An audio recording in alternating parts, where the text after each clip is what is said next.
Buenas tardes a todos. Muchas gracias por acompañarnos hoy en nuestro último día ya de cierre de las 12ª Jornadas Internacionales de Arte, Historia y Cultura Colonial. Como les mencionamos anoche, hoy vamos a hacer un intercambio en las conferencias y tendremos primero la charla de Verónica Salazar, quien es doctora en Historia de la Universidad de Barcelona y profesora asociada de la Facultad de Sociología de la Universidad Santo Tomás en Bogotá, investigadora postdoctoral del Grupo de Investigación Poder y Representaciones, Transferencias Culturales en la Época Moderna, financiado por el Ministerio de Ciencia y Competitividad del Gobierno de España. Su tesis de doctorado, titulada Fastos monárquicos en el Nuevo Reino de Granada, la imagen del rey y los intereses locales, siglo XVII y XVIII, se ocupa de estudiar las transferencias culturales y las prácticas de gobierno ligadas a las celebraciones reales en el Virreinato del Nuevo Reino de Granada. En el año 2017 fue ganadora de la beca de investigación en artes visuales del Ministerio de Cultura. Entre sus publicaciones más recientes se encuentran El cuerpo del rey, poder y legitimación en la monarquía hispánica, La imaginería en el Nuevo Reino de Granada, algunas reflexiones en torno a la transferencia, circulación y apropiación de saberes durante los siglos XVI, XVII y XVIII, y Ceremonias reales en el Virreinato de la Nueva Granada, 1739-1789. Entonces, igual que los demás ponentes, Verónica tendrá 50 minutos para su presentación. Pasaremos luego a un grupo de preguntas, comentarios que tengan ustedes. Bueno, voy a subirme por aquí. ¿El apuntador está ya, Vivi? Ya, perfecto. Gracias. Muchísimas gracias por esta invitación y pues un agradecimiento muy, creo que se me escucha mejor, ¿sí? Un agradecimiento muy especial al Museo Colonial y al Museo Santa Clara, que se han vuelto mi segunda casa en este último tiempo. He tenido como ocasión de presentar algunas partes de este trabajo en distintas oportunidades. Creo que la última fue en el mes de noviembre, que socialicé aquí el resultado de la beca de investigación del Ministerio de Cultura que tuve el año 2017. Y como lo comentaba la directora del museo, Constanza Toquica, el día de la inauguración, pues estas jornadas han sido toda una como una especie de cierre para muchas cosas afectivas que tenía con este trabajo de investigación, y pues la oportunidad de que vinieran mis compañeros y mi tutor de Barcelona al Museo Colonial, pues se enmarca también en la realización de una exposición que esperamos inaugurarla el 8 de noviembre. Es una exposición que también esperamos el catálogo se publique la próxima semana, que recoge muchas de las imágenes de los archivos españoles sobre las ceremonias en el Nuevo Reino de Granada, y tiene como un plus un diálogo de los documentos ceremoniales con unos ilustradores contemporáneos, como un poco con el objetivo de acercar estas celebraciones pues a un público no necesariamente historiador, sino un público pues de otro tipo. Esta es una exposición que hemos hecho la curaduría entre el profesor John Luis Palos y yo, y pues esperamos que vengan a verla y que vean el catálogo. Eso sería como esa introducción.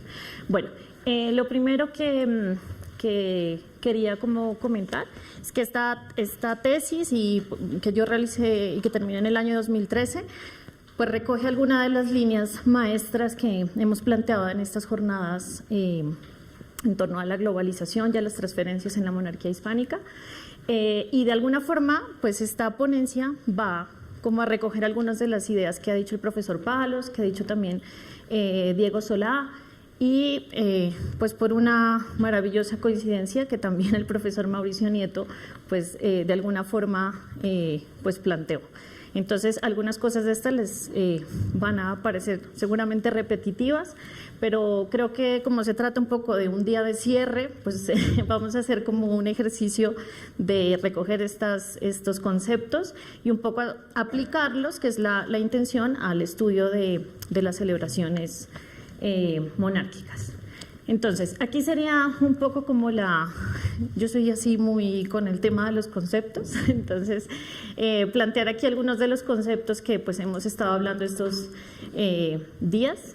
El primero sería este de las monarquías policéntricas, que es un concepto pues, del que el profesor Palos ya nos habló bastante, pero en el caso de los estudios del Nuevo Reino de Granada tienen como un plus, y es que de alguna forma nos permiten estudiar la historia de este periodo que nosotros llamamos colonial por fuera de las fronteras nacionales, que creo que ese ha sido uno de los principales como de los principales obstáculos que hemos tenido los colonialistas, que siempre terminamos estudiando la historia colonial en fronteras nacionales, y realmente esta perspectiva de lo policéntrico nos permite poner las historias en diálogo y comprender desde una perspectiva más amplia no solamente la producción cultural, sino las dinámicas culturales de un territorio pues mucho más amplio.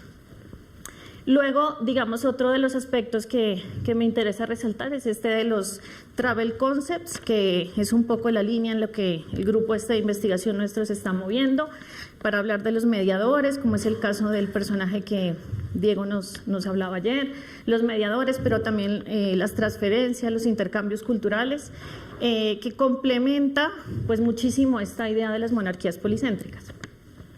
También pues recogíamos este concepto de Thomas da Costa Kaufmann, que el profesor Palos también hablaba de él, del campo cultural, y de entender un poco este escenario múltiple de interpretación de la cultura en la monarquía hispánica, que este es un aspecto que ahora, digamos, con las imágenes lo vamos a ver pues mucho más claro. Luego, digamos, el otro aspecto importante sería este de las interacciones entre lo global y lo local, que este también es un aspecto que los colonialistas siempre resultábamos teniendo una visión muy derrotista de lo local, sobre todo en lo que tenía que ver con temas culturales, ¿no? Al final era la idea de un productor impositivo, un productor unidireccional y un receptor, en este caso los territorios americanos, muy pasivo, que digamos que su única función era casi repetir lo que se hacía en la Corte de Madrid. Entonces, de alguna forma, pues estos estudios que han salido últimamente, especialmente un trabajo que tuvimos la oportunidad hace un año de discutir con el profesor Manuel Herrero en Barcelona, en el grupo de investigación, que es este texto publicado por el Fondo de Cultura el año pasado, que se llama Repúblicas y Republicanismos en la Europa Moderna, que el profesor Palos también había comentado. Pues es un texto que ha visibilizado varios estudios que se habían hecho previamente sobre el rol de las ciudades en la monarquía hispánica, ¿no? Esta idea del imperio de ciudades, de la monarquía de ciudades, que también, digamos, es una parte, haciéndole promoción al museo, que al guión del Museo Colonial, que está recogido pues en esta sala, que es la sala del segundo piso sobre las ciudades, ¿no? La importancia que tenía las fundaciones de ciudades como espacio, digamos, civilizatorio, entre comillas, pero como espacio también de ejercicio del poder y también de práctica cultural, una práctica cultural permanente que no solamente involucraba, digamos, el tema religioso, sino también el tema integrador de la monarquía.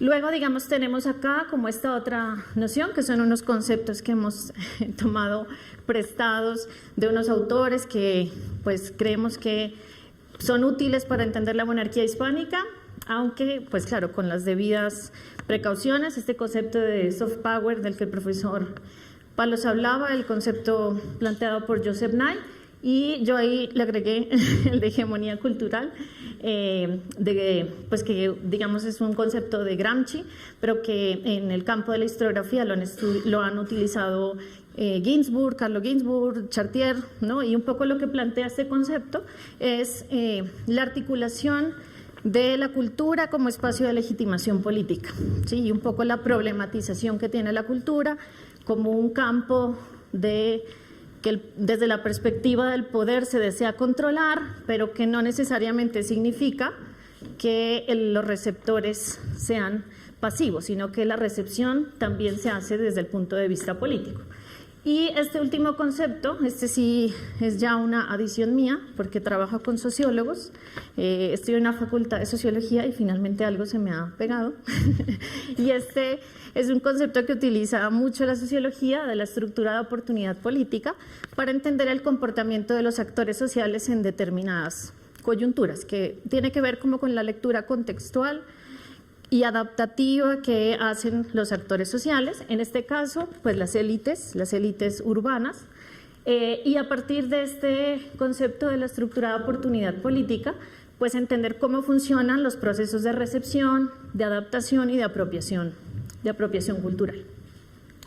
Entonces, pues sobre el primer punto, el de la monarquía policéntrica, pues comprender, digamos, este espacio de globalidad de la monarquía, que siempre insistimos mucho en eso, pero parece que cuando vemos un mapa es cuando realmente comprendemos lo que significa una monarquía global, que siguiendo el título de estas jornadas es uniendo las 4 partes del mundo, ¿no? Como explicaba Diego ayer, toda la presencia en Oriente, pero toda la presencia también en el Atlántico, la presencia también en los países del norte, que este es un aspecto que cuando uno estudia, digamos, la monarquía hispánica desde la perspectiva americana, latinoamericana especialmente, muy pocas veces uno es consciente que la relación no solamente era Madrid-América, sino que también era Madrid y el norte también, ¿no?, de Europa, los Países Bajos, o digamos toda la presencia en el Mediterráneo, con Nápoles, con Sicilia.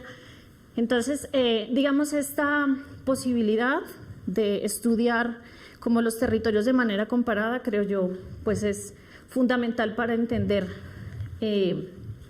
como las formas de creación, pero también de recepción de la producción cultural. Sobre el tema de las ceremonias monárquicas, pues un poco siguiendo esta línea, las ceremonias monárquicas responden a un sinnúmero de influencias culturales muy diversas, ¿no? Siempre también uno tiende a creer que era una cosa de Madrid o que salía de la corte madrileña, pero la verdad es que en realidad la corte madrileña era una receptora también de un montón de influencias muy diversas. Entonces tendríamos una influencia importante, pues que es la influencia, digamos, principal del territorio, de la monarquía de los Trastamara, de Castilla y luego la influencia del Reino de Aragón, que hacen un aporte fundamental en esa configuración de la configuración ceremonial, que es el tema de las juras, ¿no?, de las juras reales. Que este es un aspecto que si uno se pone así muy en detalle a rastrearlo, tiene mucho que ver todavía con nuestros ceremoniales republicanos de toma de poder, ¿no? Todo este tema de la ceremonia del Te Deum, por ejemplo, que todavía se hace cuando es la posesión del presidente, hace menos de un mes aquí, por ejemplo, en la Catedral Primada, para la posesión del presidente Duque, pues se hizo una ceremonia de Te Deum. Bueno, y este ceremonial de la jura es un aporte de Castilla, porque en el caso de los reyes católicos hay una diferencia fundamental como con los reyes franceses y con los reyes ingleses, porque ellos tenían ceremonias de coronación, que es un tema que en Castilla y Aragón no había ceremonias de coronación precisamente por la importancia que tenían las ciudades, y había como una tradición pactista, no había esta idea de monarquía absoluta, muy típicamente francesa, sino que tenía que ver más con una tradición de pacto de reconocimiento de las ciudades hacia el rey y del rey hacia las ciudades. Entonces, en estos rituales de Castilla, lo que se acostumbraba era que el rey fuera a las ciudades, se hacía una ceremonia de entrada real y el rey, digamos, era reconocido por la ciudad y juraba mantener los fueros de la ciudad, los privilegios de la ciudad, y pues claramente había una importantísima participación en esas ceremonias de las élites urbanas. El otro escenario súper importante es Flandes, que como ustedes saben, el emperador Carlos V crece en Flandes y recibe pues muchísima influencia de este ceremonial borgoñón, y digamos pues él lo que hace es un poco dotar el ceremonial castellano, que era bastante bastante limitado, digamos, en aspectos como festivos, era más bien un ceremonial de caballeros, ¿no? de una sociedad muy guerrera. Lo que hace el emperador Carlos V es tomar muchísimos de los elementos del ceremonial borgoñón, que era muy rico en tradiciones festivas y en muchísima presencia de esto que llamaban la mirabilia, ¿no? Que Diego también nos hablaba un poco ayer de eso, que era toda esta presencia de lo maravilloso en lo cotidiano, ahí un poco parafraseando a Jacques Le Goff. El otro escenario súper importante es Nápoles, en el que no me quiero extender mucho porque el súper experto en las ceremonias de Nápoles está aquí frente a mí sentada, así como para resumir lo que pues han mostrado los estudios del profesor Palos es que, digamos, hay un enorme aporte y se vuelve casi la cantera de los ceremoniales de la monarquía hispánica Nápoles. Y, digamos, aporta, como el gran aporte de Nápoles, es el tema del lenguaje de las celebraciones, ¿no? Que tiene que ver mucho con el lenguaje alegórico, las representaciones, etcétera, etcétera. Y, pues, digamos, acá hay otro escenario que en el caso de Nueva Granada es clave también porque será el referente más cercano, que es las celebraciones que se hacían en Nueva España y en Lima como capitales virreinales. Luego, aquí hay, digamos, como un aspecto que a los que somos colonialistas en Nueva Granada siempre nos pasa, es que tenemos cierto complejo de inferioridad frente a los virreinatos de México y Lima, porque claramente teníamos una pompa muchísimo menor, pues digamos aquí había muchas dificultades, los virreyes aquí no la pasaban tan bien como la pasaban en Nueva España o en Lima, pues en Nueva España y en Lima habían grandes palacios para el virrey, aquí digamos se quemó el palacio y finalmente le tocaba arrendar otra casa y hay otros que no querían estar en Bogotá, bueno, en fin, hay como un tema que si uno piensa Santa Fe como una corte a la altura de Nueva España o de Lima, pues siempre resultamos un poco acomplejados porque decimos, bueno, esto no parecía tan grande como los demás, pero digamos, pues lo que voy a intentar ahora es mostrar que más allá de que la pompa se haya hecho de tal magnitud como en Lima o como en México, o de que haya habido tanta suntuosidad, pues digamos las ceremonias monárquicas cumplían su función, ¿sí? que es como lo importante. Entonces, digamos, estas influencias, siguiendo con lo que planteaba el profesor Palos, estas influencias, digamos, son influencias que son como multidireccionales. Uno no podría decir que esas influencias llegan solamente a los cabildos americanos, sino que estas influencias de Flandes o de Nápoles, por ejemplo, fueron súper importantes en la Corte de Madrid y, de hecho, pues todos los ceremoniales madrileños pasan por esas influencias previas. Entonces, estas son como las representaciones de Durero, de las celebraciones estas borgoñonas. Esta es una celebración que se hace para la recepción del emperador Maximiliano en Viena, que, digamos, pues aportan lo que yo les decía, toda esta presencia de esto que llamaban, la mirabilia, ¿no? Que era toda esta presencia de seres fantásticos en las celebraciones. Este es un documento que está, lo tenía en el Museo Albertina, ¿no? De Viena, que es un rollo de muchísimos metros, que representa, digamos, toda la comitiva del emperador Maximiliano. Creo que en la Luis Ángel Arango hace algunos años trajeron una copia de estos rollos, ¿no? Que estuvo expuesta. Bueno, ese sería como esta parte. Luego, esta, por ejemplo, es Nápoles, ¿no? Que es, son estas y estas, que son los carros alegóricos en las celebraciones por el nacimiento del príncipe Felipe, que las ofrece el virrey de Nápoles en 1658, pero digamos aquí, fíjense cómo hay todo este aporte del lenguaje alegórico. Estos son estos carros alegóricos de los 4 continentes que van a ser una moda que inicia en Nápoles y que va a llegar hasta Honda, lo que es ahora Tolima, va a llegar hasta ahí, esa moda de la representación de las 4 partes. Claro, con sus debidas adaptaciones, etcétera, etcétera, pero finalmente esa moda también llega. Aquí, si ustedes se fijan, es la representación del carro de América, ¿no? Acá está el carro de Europa y aquí está el carro de África arriba y el de abajo es el de Asia, ¿no? Que digamos, son imágenes que estas están en la biblioteca de la Universidad de Salamanca, está como la relación de fiestas. Y son unos grabados impresionantes porque muestran además todo el imaginario sobre el otro, ¿no? Toda esta idea, fíjense acá de África con como estos felinos, ¿no? Arrastrando la carroza. Por ejemplo, este es el de Asia, el de África, que es el de arriba, tiene los rinocerontes, ¿no? Arrastrando la carroza, en fin, bueno. Este motivo de los carros alegóricos llegó a Sevilla, porque ahí era un punto de contacto importante entre Nápoles y Sevilla, que en el catálogo estoy haciéndole toda la publicidad del museo, en el catálogo de escultura del Museo Colonial un poco lo que hacíamos era identificar esas historias conectadas, ¿no? Al final era como cómo llegó la influencia de las escuelas napolitanas en la escultura a Nueva Granada, y el punto de conexión ahí era Sevilla, ¿sí? Que era como el paso. La influencia, por ejemplo, de los artesanos de las técnicas de Flandes, aquí llegaba más bien por el lado de Castilla, era como la mediación a través de ese lado, pero lo de Nápoles estaba siempre muy conectado con Sevilla, por los mercaderes, etcétera, etcétera.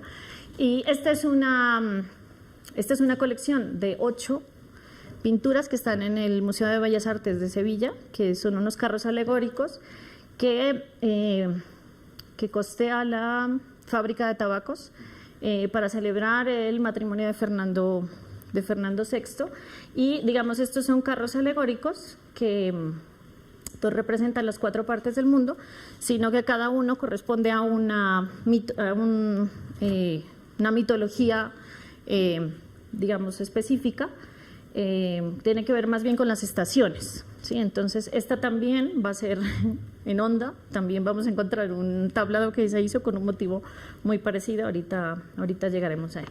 Estas serán otro tipo de celebraciones que pues tienen como mucha importancia porque es toda la representación del urbano que les hablaba hace un momento, de la importancia que tenía la celebración para la ciudad. El profesor Palos hablaba de que Italia o Nápoles había sido para la monarquía hispánica un poco Hollywood, y el profesor Mauricio Nieto decía ayer que la casa de contratación era como la NASA.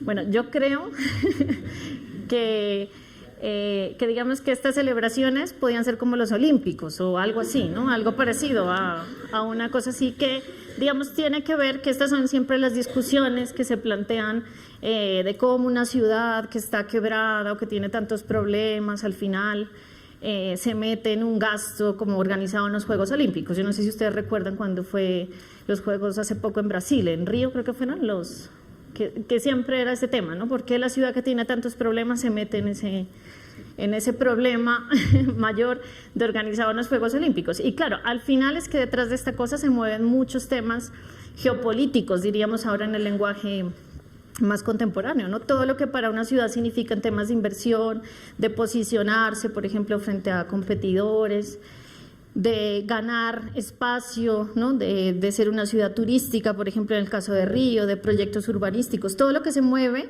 O sea, la celebración al final resulta ser una parte, pero lo importante es el previo y el posterior, que yo no sé si ustedes ahora con el tema del Mundial, por ejemplo, estuvieron al tanto de todas estas discusiones, de todos los encuentros políticos que utilizó el gobierno de Putin en torno al Mundial, ¿no? O sea, en realidad los presidentes iban a los partidos y al final había todas unas relaciones políticas, diplomáticas que se movían ahí. Entonces, digamos, guardadas las proporciones, un poco el escenario de estas fiestas monárquicas tiene que ver con eso. Claro, es que, digamos, cuando por lo general uno estudia estos temas, cuando uno comparte con historiadores económicos, que son los más pragmáticos, o historiadores de temas sociales o políticos, siempre le dicen a uno, porque al final usted termina estudiando esas nimiedades, ¿no?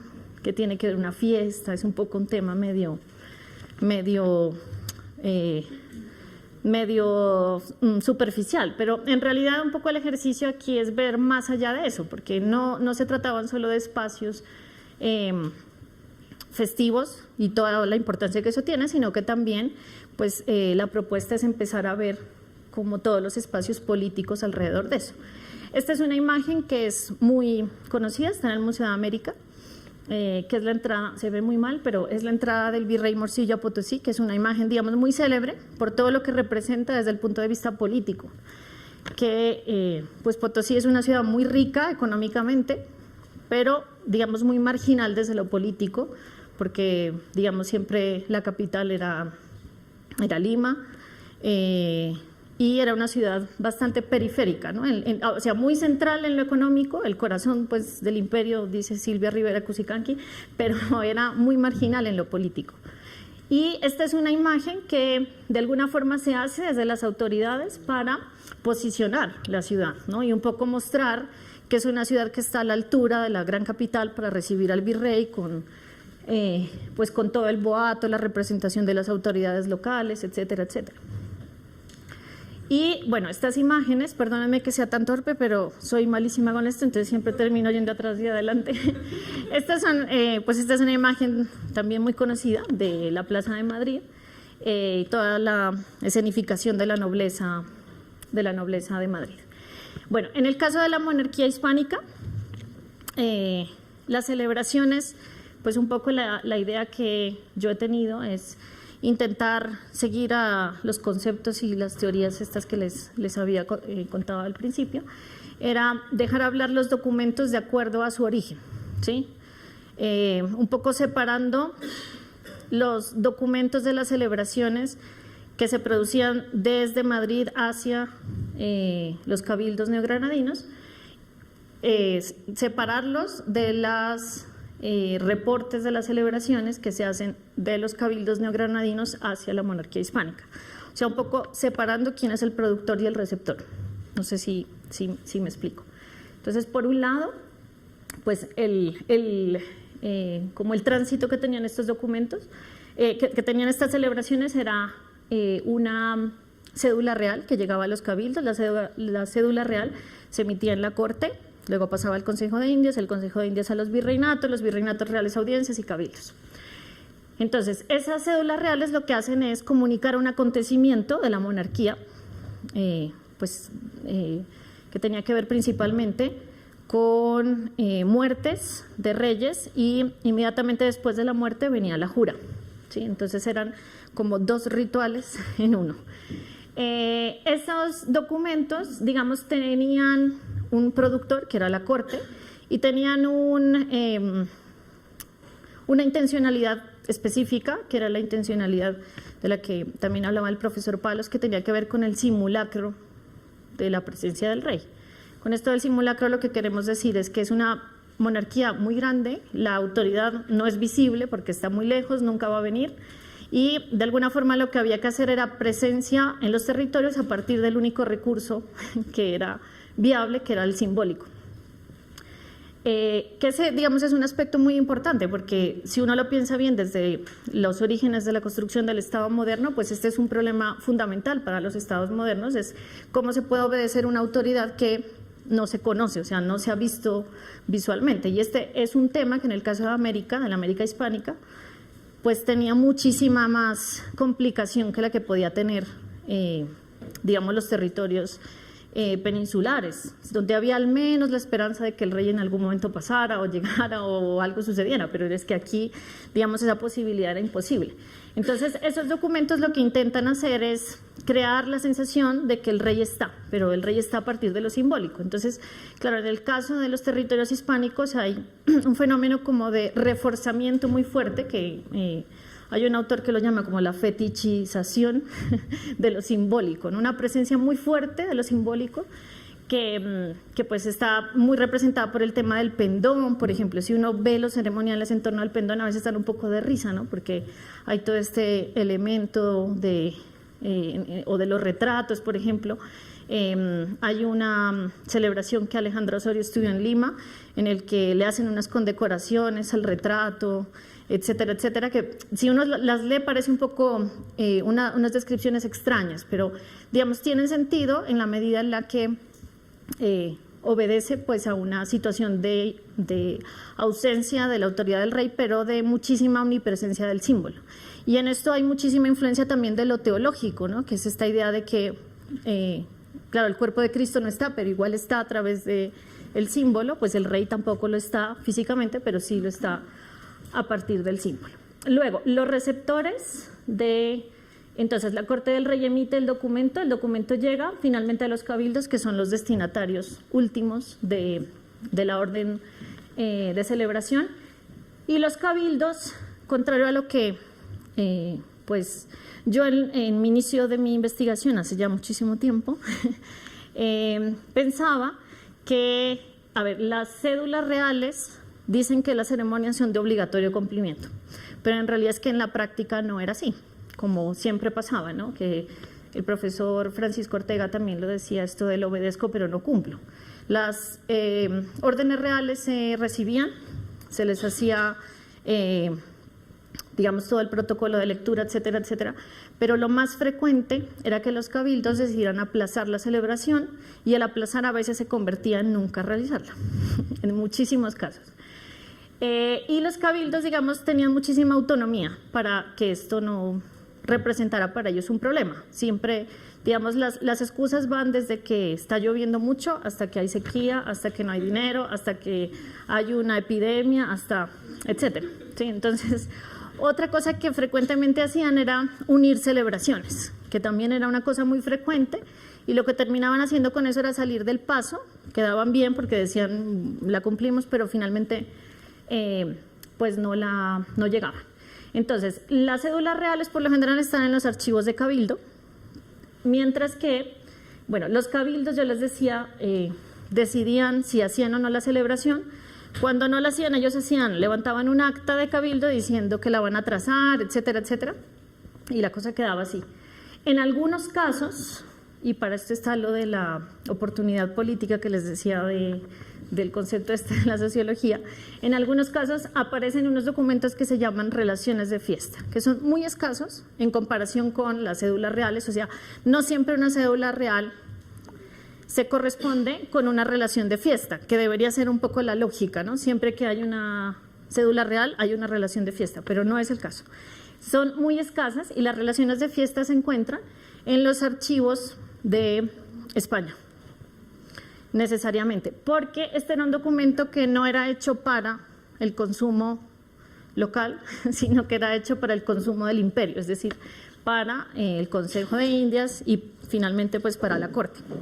Entonces, estos documentos de las relaciones de fiesta son documentos muy voluminosos, muy descriptivos, que tienen un lenguaje supremamente salamero, exagerado, hiperbólico, muchísimo. Y esos documentos lo que hacen, digamos, es hacer muchísimas apropiaciones de los modelos, ¿no? Entonces, esto nos hace pensar que había una circulación importante pues, de ciertos códigos culturales. Esta imagen que está aquí es la portada de la relación de fiestas que se hace en Bogotá para la muerte de Luis I y se hace en 1726. Si ustedes ven acá, tienen una, no sé si, bueno, aquí no se ve mucho, esta es una alegoría de Santa Fe y esta es una alegoría de América. Pero es muy, muy, muy parecida a esta que está aquí, que es la portada del libro de Ezequiel de Felipe IV, muy parecida, ¿no? Si ven es como la composición es igual, y lo que hacían es digamos, como una adaptación. Pero digamos, esta tampoco es la original, esta es la que se hizo en Madrid, pero la original realmente es esta, que es una portada de Nápoles, que Diego creo que tiene, ¿no? Como un artículo sobre este ceremonial. Pero fíjense, digamos, cómo hay como una traslación del modelo, y ahí no solamente se trata de traslación, sino de adaptación.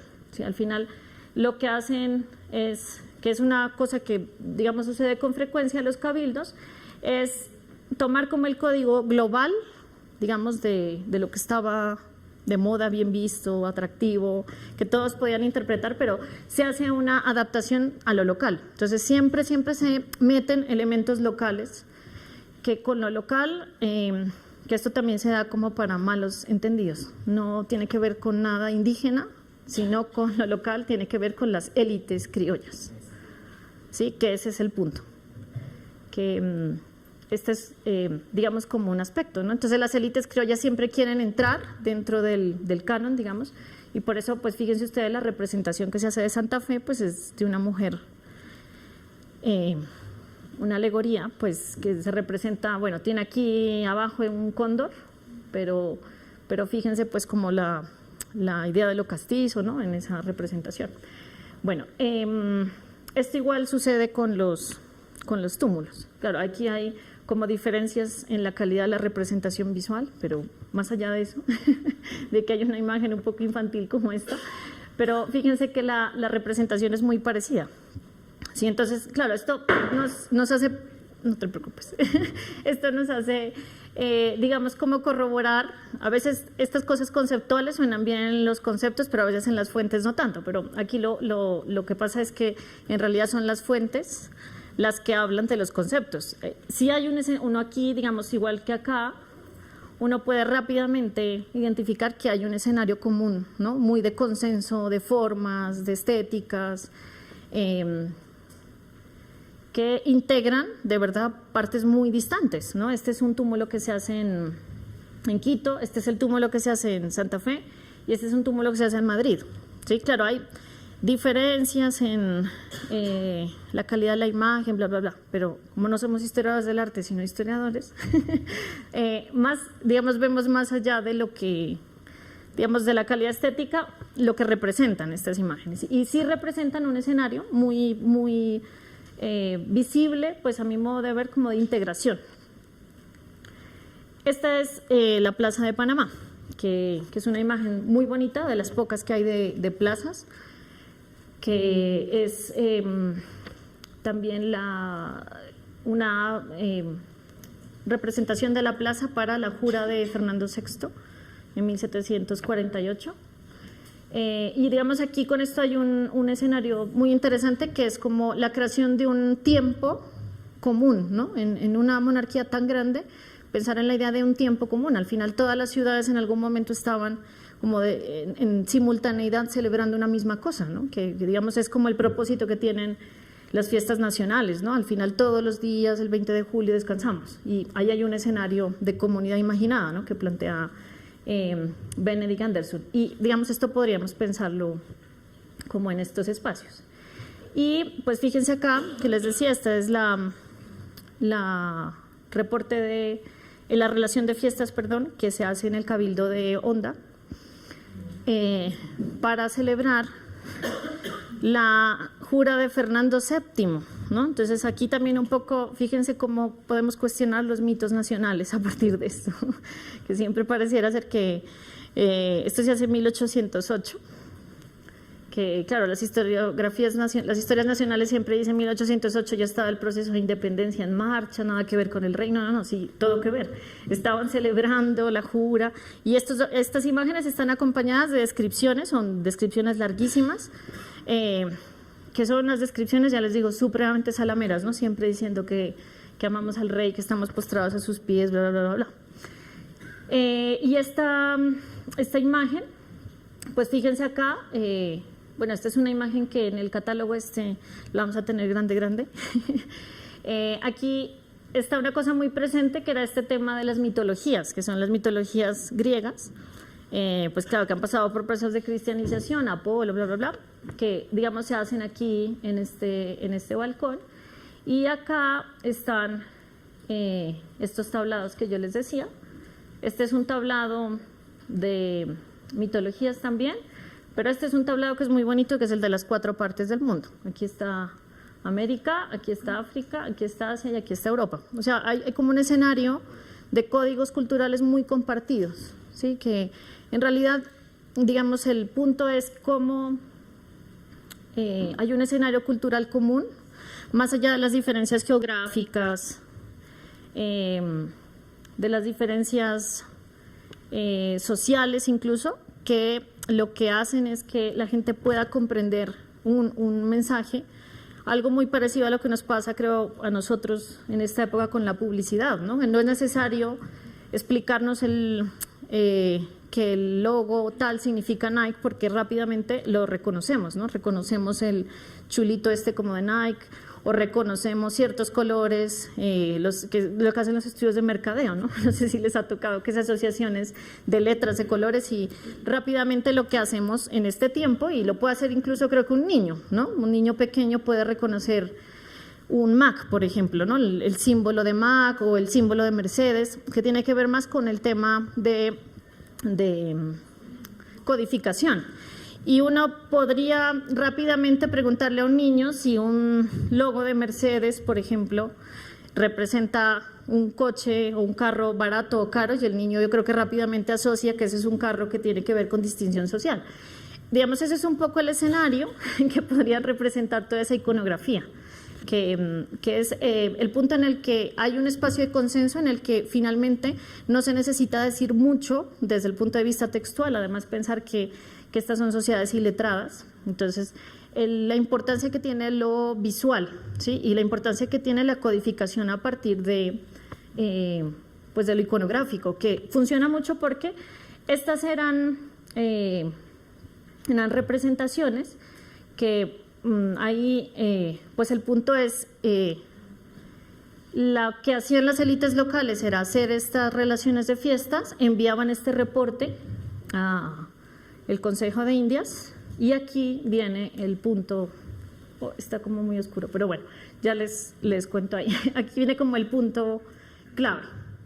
¿Para qué servían esas relaciones de fiestas? Porque lo que les decía hace un momento, y ya para ir cerrando, siempre estas celebraciones se hacían por temas de, bueno, algunas teorías en los años 70 decían esto se hacía por alienación, ¿no? O sea, la gente la hacía porque estaba obligada, porque estaba forzada, porque no era consciente de la dominación que esto significaba. Bueno, yo más o menos creo que aquí el tema se trata de oportunidades políticas, y es que los cabildos utilizaban estas celebraciones de acuerdo a sus intereses, ¿no? Que es un poco lo que les decía, esta teoría de la sociología, que es muy interesante, que lo que hace es un poco situar a los actores y especialmente a las élites, que son las mejores para leer contextos políticos, y ver cómo las élites se adaptan y saben convertir algunas cosas que pueden estar en su contra, las voltean a su favor, ¿no? Que eso, digamos, es en el ejercicio político muy interesante. Entonces, si ustedes ven, por ejemplo, acá, hay como una lista de celebraciones y quién las financia. Por lo general, siempre las celebraciones eran financiadas por los cabildos, y por lo tanto lo que hacía el cabildo en esas celebraciones era asegurarse no solo una participación, sino una exhibición total de las élites locales. Eran como los reyes del mambo de la celebración. Ellos hacían todo, ellos demostraban fidelidad, ellos demostraban sumisión, pero digamos ahí el punto era que ellos demostraban ante la monarquía que eran sumisas, digamos en términos de que obedecían, pero ellos también demostraban ante la demás población, esa sí, población, digamos, subordinada de la ciudad, demostraban que ellos eran los que mandaban. Al final era el punto en el que ellos se legitimaban como intermediarios, ¿sí? El rey está lejos, ustedes están acá, y al final yo, que soy la élite, soy el que manejo aquí el tema. Entonces, claro, ese es un punto que el profesor Palos lo comentaba, y Diego también, con este episodio de la embajada en China.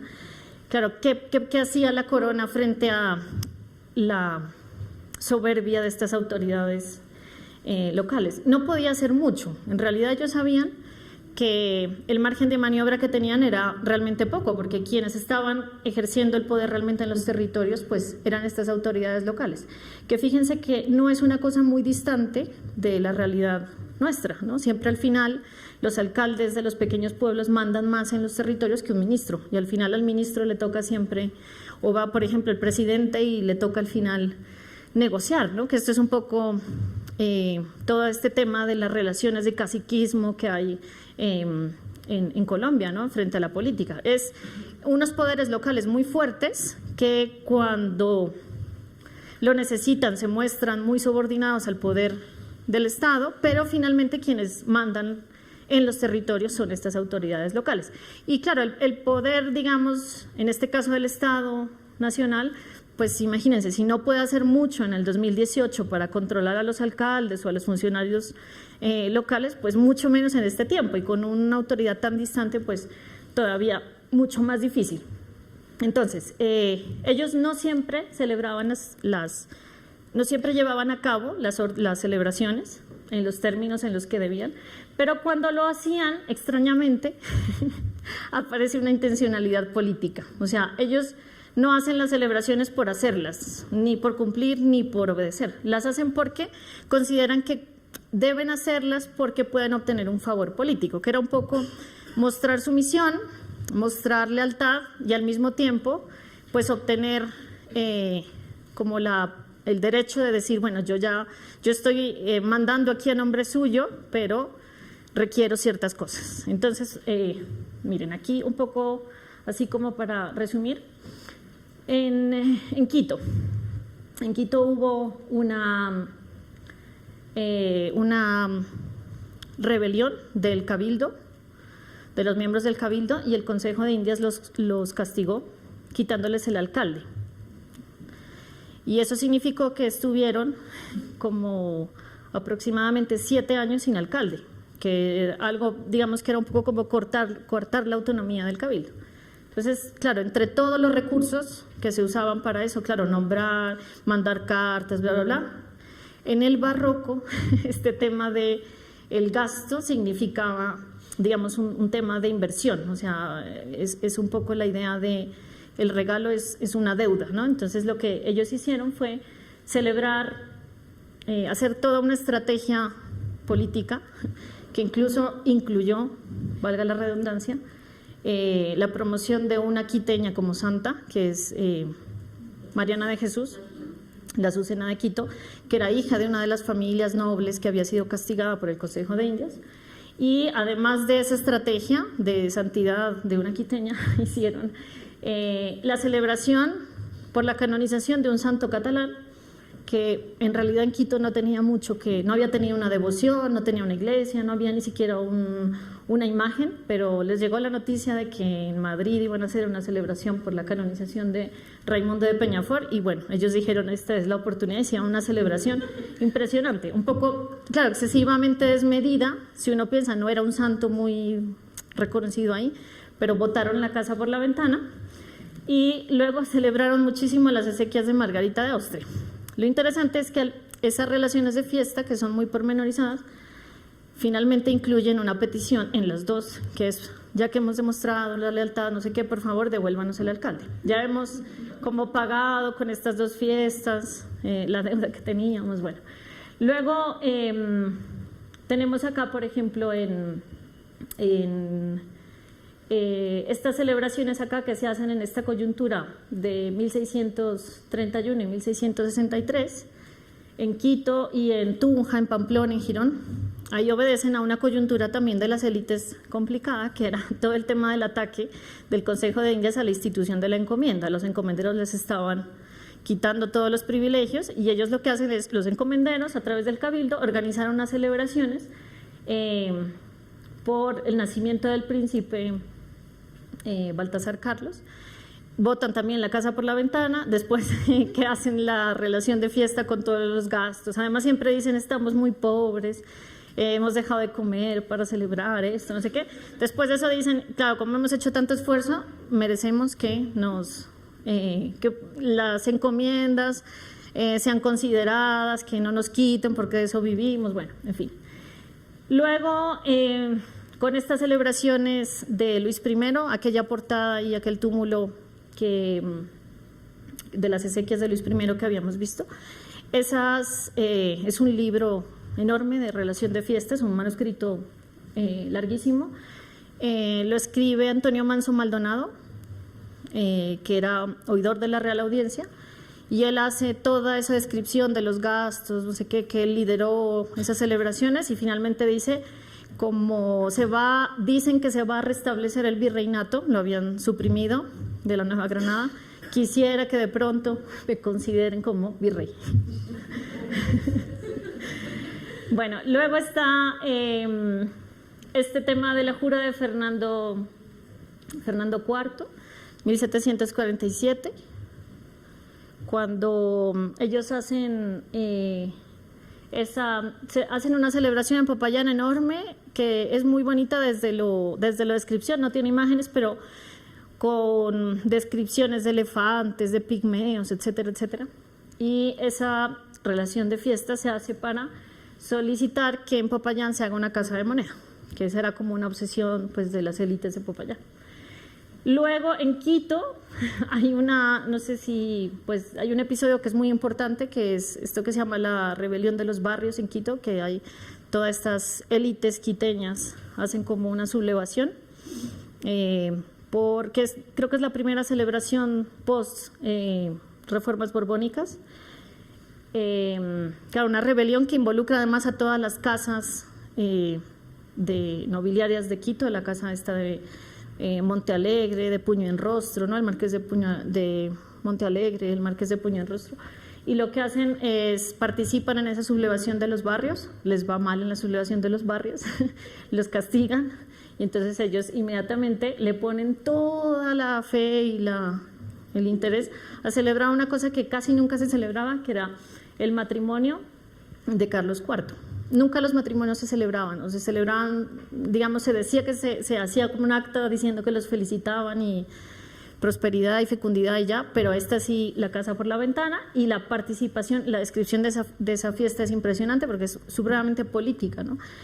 Los marqueses que habían estado involucrados en la sublevación como protagonistas hacen comitivas ellos cada uno vuelve a liderar el barrio que había levantado, pues ahora es como el barrio para mostrar la sumisión, un poco contar la lealtad, contar lo mal que están por haber tenido ese episodio, como siempre, que ellos dicen que no saben qué les pasó, hay un tema de culpabilización de los sectores populares, ¿no? Al final ellos dicen, no fuimos nosotros, fueron ellos, bueno, pero eso les sirve.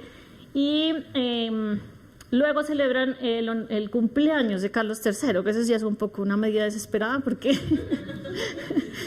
celebran el cumpleaños, y en esa celebración del cumpleaños reciben, así casi con entrada triunfal, a un militar que había venido desde Lima para hacer la pacificación de Quito, ¿no? En caso de que la cosa estuviera todavía medio revuelta, pues, y le hacen un panegírico, bueno.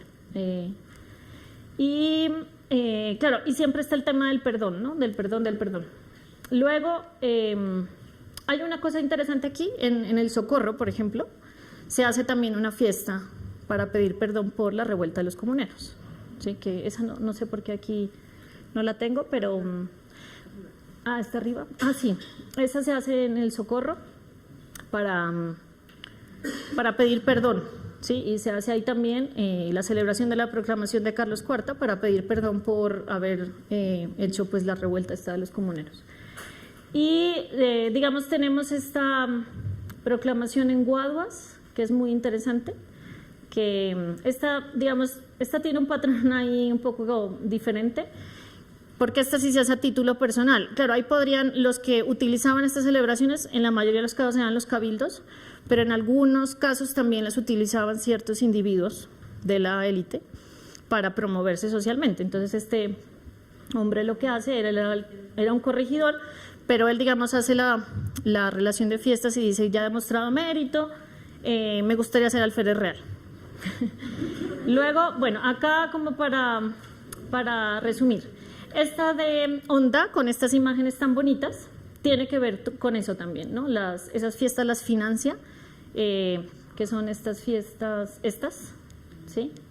Estas las financia el corregidor, que es Joseph Diago. De hecho, fíjense que acá abajo está, fiesta, ¿qué es? No sé, vista del balcón de la casa de Joseph Diago, alcalde ordinario de segundo voto, ya. Entonces él hace la relación, dice que ha costeado ese balcón en su casa, que costeó esto, y finalmente lo que él dice es, claro, lo que quisiera ser alférez real y que para el Cabildo de Honda se haga un impuesto al tránsito. Acuérdense que por Honda pasaba todo el camino de Cartagena hacia Bogotá. Entonces, digamos, ese era un impuesto, pues era una petición más que grande. Lo interesante, digamos, de esto es que podríamos decir que estas celebraciones tenían cierta efectividad, si se trata de oportunidades políticas, cierta efectividad porque, por lo general, en el caso de Quito, que les decía, del castigo al cabildo, pues funcionó y funcionó bien porque les restablecieron el alcalde, pero claro, con una santa de por medio incluso, pues había todo un programa ahí. Y en general, casi siempre la monarquía, digamos, era una entidad política muy compleja porque era consciente de sus debilidades, pero también sabía cómo potencializar este tipo de espacios. Entonces, claro, estas relaciones de fiestas mostraban cierta sumisión de las autoridades locales, que ese era el gran problema de la monarquía, no eran los indígenas, ni eran los esclavos, ni eran los sectores populares. En realidad, el problema duro de la monarquía en América tenía que ver con las élites. Entonces, las élites se mostraban, digamos, sumisas y finalmente la monarquía decía, listo, están cumpliendo con lo que debe hacer, y el espacio de negociación política alrededor de esto pues era mucho, ¿sí? Y digamos esto también lo pensaba con el tema de los regalos, ¿no? Que ese es un tema que digamos se ha estudiado muy poco, por ejemplo, los regalos entre América y la corte, por ejemplo. Ese es un tema que se ha estudiado muy poco y yo creo que va muy por ese lado también, ¿no? De cómo, pues, a finales del siglo XVIII, por ejemplo, todo este tema de la comisión, ¿no? De cuando se regalaban plantas o se regalaban ciertas especies o muestras de animales, por ejemplo. Claro, hay unos regalos ahí muy simbólicos que tienen que ver con elementos de negociación política. Pues no sé, creo que ahí, para no alargarme más, muchísimas gracias.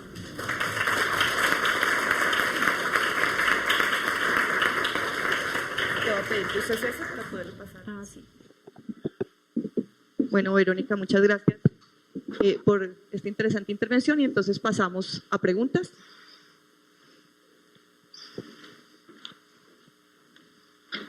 Buenas noches, muchas gracias Verónica por tu ponencia. Dos preguntas. La primera tiene que ver con, bueno, ya dijiste que en efecto pues eran efectivas, y pues bien, pero me gustaría saber si has hecho un cálculo de cuáles ciudades tenían un mayor nivel de fiestas y de efectividad y cuáles ciudades no, para justamente entender cuál era la dinámica y la relación pues, de poder y como qué pretendían o qué ciudades eran más pretenciosas en relación con... Y la otra, sí, de alguna manera en los otros lugares donde, pues, desde luego, las que tenía presencia colonial, las monarquías, como los Países Bajos o como Italia, se utilizaban este tipo de estrategias también. Gracias. Muchísimas gracias. Pues, digamos, hay un punto con el tema de este tipo de investigaciones, es que estas son fuentes que son muy difíciles de rastrear, porque, digamos, en los archivos están como muy repartidas por distintos fondos documentales, que, digamos, hay otros temas de investigación que por lo general las fuentes están concentradas. Esto está muy disperso, ¿no? Entonces casi que es un tema de azar encontrar los reportes de celebraciones, y eso yo creo que impide hacer como quizás un seguimiento más sistemático en temas geográficos de dónde se hacía más y dónde se hacía menos. Digamos, hay unos lugares que sí, así, digamos, muy a la ligera, podría decir que tienen más, como más tendencia a hacer estas celebraciones. Quito, por ejemplo, es una ciudad que, claro, tiene unas élites. A ver, en general, las ciudades que tienen las élites más robustas y que tienen más pretensión de autonomía son las élites más difíciles de manejar. Y el caso de Quito, por ejemplo, es un lugar que tiene cierta periodicidad, digamos, con el tema de las celebraciones. Otra ciudad, digamos, que resulta como importante es Santa Fe, pero, digamos, también hay ciudades que uno creería muy periféricas o muy marginales de las ciudades como de importancia administrativa, política, que celebran, hacen celebraciones. Claro, Popayán, por ejemplo, era una ciudad muy importante, pero claro, ahí tenemos vacíos. Por ejemplo, en Cartagena no tenemos muchos reportes de celebración, que no necesariamente significa que no hayan existido, sino que en Cartagena pues, hay un problema de fuentes para el periodo colonial tremendo. Pero hay ciudades muy pequeñas, como por ejemplo estoy pensando Girón, ¿no? O Muso, por ejemplo en lo que es ahora Boyacá, que son ciudades que hacen celebraciones grandes o reportan celebraciones grandes.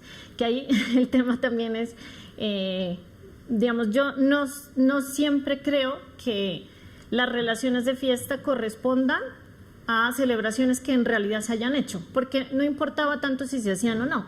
En realidad lo que importaba era acreditar que la celebración se había hecho porque era un instrumento de negociación política. Entonces, claro, las autoridades tampoco tenían como en estos lugares apartados, en las capitales, digamos, provinciales o así, había lugar a que los funcionarios reales dijeran si se había hecho o no, pero en lugares, en zonas más apartadas, pues no tenían tanto. Al final lo que resultaba importante más que la celebración misma era el documento, ¿sí? Que ese es un punto, digamos, pero claro, hay un problema ahí de sistematicidad por el tema de las fuentes, que ese es un punto ahí como bien, en general con todas las fuentes que tienen que ver con temas culturales están muy repartidas. ¿Otra pregunta? Bueno, pues muchas gracias por tu intervención. De lo que hablabas a mí me llamó mucho la atención sí, claro. De lo que hablabas a mí me llamaba mucho la atención como el tema de la escena de escritura y de recepción de ese tipo de relaciones. Entonces pensaba, digamos, en ese caso se sabe cómo sucedía ese escenario de escritura. Era una persona que, en el caso tal de que en realidad existiera una celebración real, estaba transcribiendo lo que pasaba o era algo posterior. Y también en cuanto a la recepción, eran textos que estaban hechos para que se leyera solamente como en la corte, como para los favores políticos, o eran textos que tenían como una difusión entre la gente. El destinatario siempre de las relaciones de fiesta era la corte. De hecho, se hacía el manuscrito para enviarlo. Entonces, por esa razón, pues esos manuscritos por lo general no están en los archivos de Cabildo ni en los archivos locales, sino que están allá, porque la intencionalidad era como un poco descrestar a la autoridad lejana. Entonces, ahí hay un punto que es muy interesante de esas celebraciones, es que son narraciones muy calculadas, ¿no? O sea, siempre dicen lo que hay que decir y siempre ocultan lo que no se debe decir. Entonces, siempre, o sea, que digamos, esos son unos documentos que para los historiadores son muy interesantes porque es como un poco leer un documento que dice la mentira, ¿no? O sea, cuenta, por ejemplo, siempre dicen que toda la gente fue a la celebración, que todo es perfecto, que las élites son valoradas y respetadas por todos, que son legítimas, que, claro, incluso siempre hacen mucho énfasis en que, por ejemplo, cuando es la muerte del rey, todos lloraron, todos rieron cuando es la jura, todos victoriaron.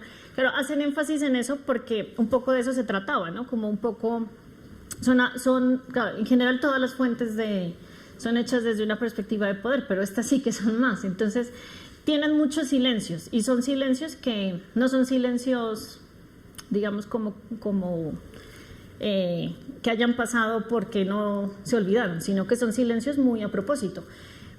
Por ejemplo, ellos hacen los túmulos y nunca dicen quién lo hizo, el túmulo, o sea, dicen quién lo financió, pero por ejemplo nunca nombran los artesanos, que ese es un punto, digamos, que trae una dificultad muy fuerte, porque claro, hablamos de los túmulos, por ejemplo, de la construcción de estos tablados y nunca aparece quién los hizo, o no, siempre es quien lo financió, y el que lo financió por lo general es quien tiene intencionalidad política frente a esa celebración. Entonces son celebraciones que le ayudan a uno a sospechar mucho de las fuentes y a dejar de creerlas, digamos, las fuentes como si fueran realidad, sino que son más bien una representación de la realidad. Dicen, por ejemplo, muy poco, nada, casi que diría que nada, sobre los sectores populares. O sea, siempre hablan de la participación de las élites, que las élites salieron con sus mejores ropas, que las élites llevaron un banquete, que las élites comieron, que bla, bla, bla, bla, pero nunca dicen absolutamente nada de los sectores populares, que ese es un punto que sí, digamos, es diferente de las celebraciones de, por ejemplo, de Perú, ¿no? De los cabildos. Claro, como había tanta presencia indígena, esa sí era una presencia que era mucho más difícil de omitir. Igual, siempre aparece, lo que hacían era un poco presentar la visión exotizada, ¿no? De los indígenas como integrados. Hacían, por ejemplo, una cosa que les gustaba mucho, que eran las mascaradas, que era como también una transferencia cultural de las mascaradas de moros y cristianos de Castilla, que ahora acá se hacían versión indígena, pero en el caso de Perú, por ejemplo, ¿no? Pero en el caso de Nueva Granada, los sectores populares cero, absolutamente invisibilizados, pero es una invisibilización pues muy funcional, digamos, también para lo que quieren mostrar esas fuentes. Bueno, te felicito por esa investigación tan interesante. Yo creo que hay otros aspectos que habría que mirar. Y estabas tú comentando que no había participación popular. Alrededor de las fiestas reales había otra serie de eventos como juegos pirotécnicos, como mascaradas, fiestas de juegos de cañas, y esos sí eran de élite, pero se obligaba a la gente a mantener luminarias, a poner tapices en las ventanas, a poner faroles.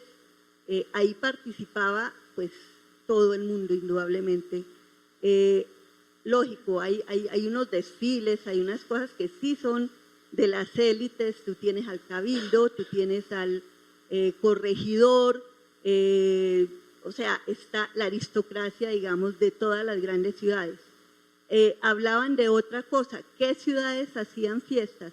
En realidad, prácticamente todas las ciudades con ese título de ciudad, y aún las villas con título de villa, no lo que nosotros ahora simplemente queremos volver todas villas y todas ciudades, porque no era cierto.